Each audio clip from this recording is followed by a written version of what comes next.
got another really, really delicious cocktail for you. It is actually Willa's favorite, huh? It is. Welcome to the French 75 class. I love a French 75. I'm very passionate about it. If you ask me what my favorite cocktail is, I'm probably going to say a French 75. Yeah. I really have gotten into them in the last 6 months or so. It is a gin-based cocktail. We've both really fallen in love with gin in the last year and have played around with a lot of different recipes using gin. This is such a basic and consistent cocktail using gin that I feel you can order pretty much anywhere and get a great cocktail. Yeah. Super easy to make, and it's just fun and light, and you actually get that extra little buzz with the topped with Prosecco. So we'll jump into the recipe here in a bit, but I'm very passionate about this cocktail. It is sort of a cousin to like a Manhattan or a martini. You've kind of got that same gin essence and just, you know, it's in that martini family. So you're going to be able to, we'll kind of talk more about how to make those as we go. We don't typically make a lot of them. We're seeing cocktails like this come more into trend versus those kind of old-fashioned type drinks. You know, we're not seeing as much of those anymore. We don't get requested for those very much. So I think we're seeing the trend move towards kind of fun spins on them, like Cosmos, like kind of revamped Cosmos or French 75s. Yeah. And the reason that they're all kind of in their cousins, they're in the same family, is just because of the stemmed glass that they're served in. So obviously your martini and your Manhattan will be served in a martini glass. Manhattan can be in a coupe. You're typically going to find this French 75 served in a coupe like this, or in a flute. Any kind of champagne flute is totally fine to serve a French 75. Yeah. Yeah. All right, let's dive in.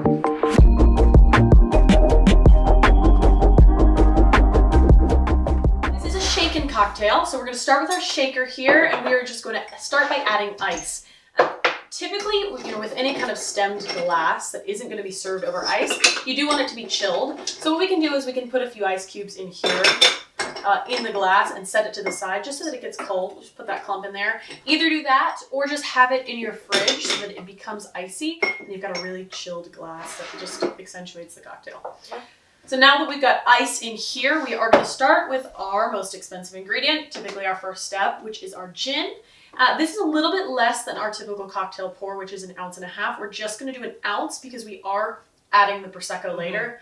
Now, if you add the extra ½ ounce, it is what it is. You're the only one who knows. So go for it. Add that extra little something. But just when you're putting together a liquor with any kind of extra liqueur or a bubbly champagne, just going to cut that from 1.5 ounces to 1.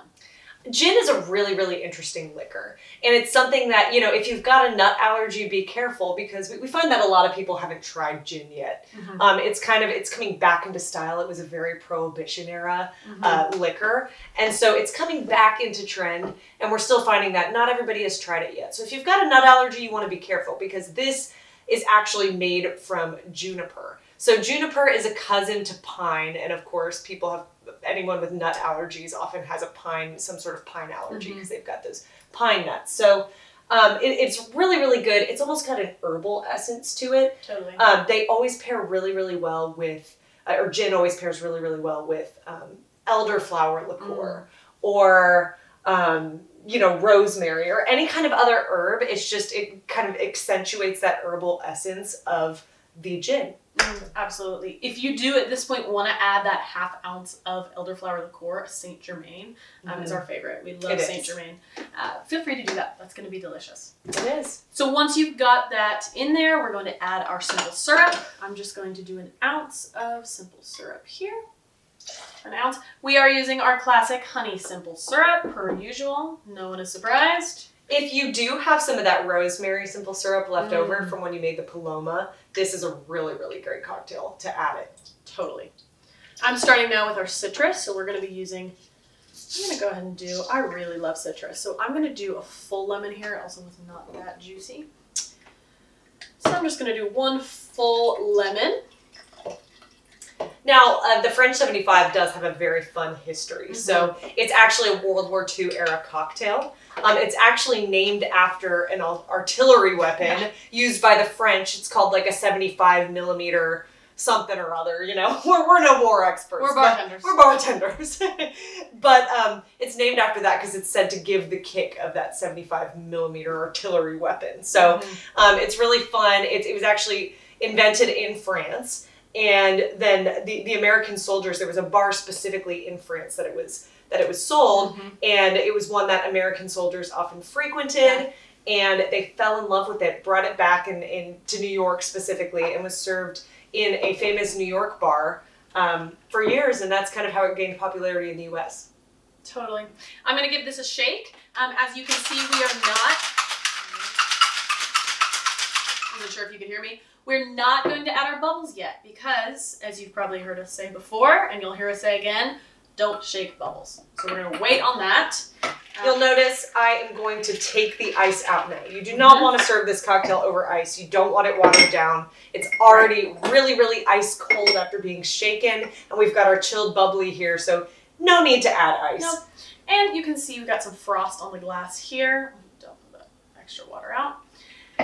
And I'm just going to strain and pour this into my coupe.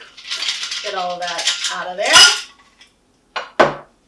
And now we're going to add that extra kick. Yeah. This is going to be our... You ready for it? I gotta prep myself. Ready? Hey!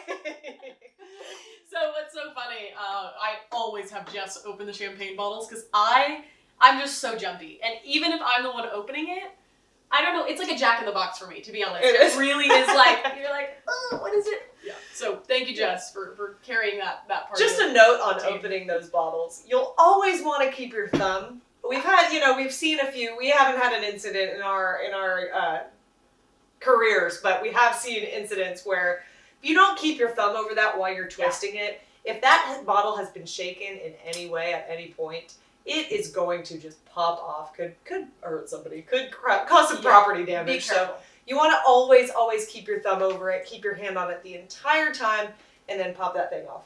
I will note really quickly. People ask us all the time about champagne, prosecco. What are kind of the intricacies of that bubbly wine? Champagne, for it to be champagne, it has to be made in the Champagne province of France. So that's kind of the difference there. There are some very, very similar in just the grapes that are used, and there's some other very, very similar wines. Like Prosecco is often very, very close to Champagne.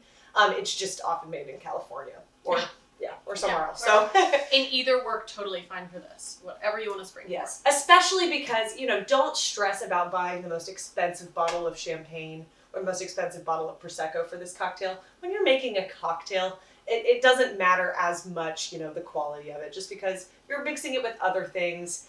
You're really sipping this for the delicious citrus and the other elements that are seeping into this. So absolutely. We are going to garnish with just this cute little floral thing here. We're going to clip it to the edge, if you can see. We also have the option to add any kind of dehydrated lemon or fresh lemon, whatever you have. It could be a wheel, it could be a peel or a twist, whatever you'd like. A lot of times you will see a twist in these and kind of hanging out the side. As you've heard us say, we love garnishes. We think they're beautiful, especially I think in these stemmed glasses. They're just so elegant that you don't want to leave without a garnish. Yeah. Just a note on dehydrating citrus. You'll often see at bars, especially now, it's very trendy to dehydrate citrus. You can do it with lemon, you can do it with lime. Blood orange is really beautiful. Grapefruit, any kind of citrus you can dehydrate. Any fruit in general you can dehydrate. But all you do is you set your oven to kind of a lower temperature, maybe no more than 300 degrees, and you'll stick it in there. Usually it's around 250 actually, or 225 degrees. You'll stick it in the oven and you'll roast that for about 4 hours. It's a very long time. It could be longer than that. But whatever citrus you're working with, just look up the recipe. But it is a very fun way to elevate that cocktail. And you can hold on to those for a while, those dehydrated citruses, and use them for cocktails for the next few weeks. Have them throw them on there. It just it elevates it a bit more than just using fresh. But again, totally up to you and what you're going for. However you want to impress yourself and your friends. So we'll sign off. Willow's gonna drink this. Yeah, I gotta go. We've gotta go. But enjoy your French 75 and cheers from the Barbies.